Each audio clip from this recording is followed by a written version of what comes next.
নমস্কার, আপনাদের সঙ্গে আমি দীপান। বাকশ্রুতি ইউটিউব চ্যানেলে আপনাদের প্রত্যেককে আন্তরিক শুভেচ্ছা এবং অভিনন্দন জানাই। মৃত্যুতেই কিন্তু সবকিছু শেষ হয়ে যায় না। যদি হতো তাহলে সেই ভাগ্য বিড়ম্বিতা রমণী তার মৃত্যুর ৩৫ বছর পরেও তার কঙ্কালকে ছেড়ে, মর্ত পৃথিবীকে ছেড়ে একেবারে অনন্ত লোকের উদ্দেশ্যেই কিন্তু গমন করতেন। মর্ত পৃথিবীতে ঘুরপাক খেতেন না এবং সেই কঙ্কালকে কেন্দ্র করে আবর্তিতও হতেন না।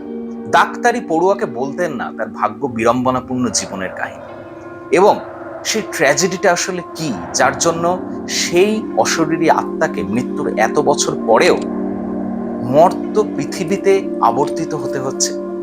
এ সমস্ত কিছুই কঙ্কালের আত্মকথায়, যা রবীন্দ্রনাথ ঠাকুরের কঙ্কাল শীর্ষক অলৌকিক ছোট গল্পের অনুসরণে নির্মিত সেই কঙ্কালের আত্মকথা কিন্তু অবশ্যই আপনাদের শুনতে হবে। প্রত্যেকে শুনবেন এবং এই অলৌকিক ট্র্যাজিক রসে সিক্ত হয়ে উঠবেন। ধন্যবাদ।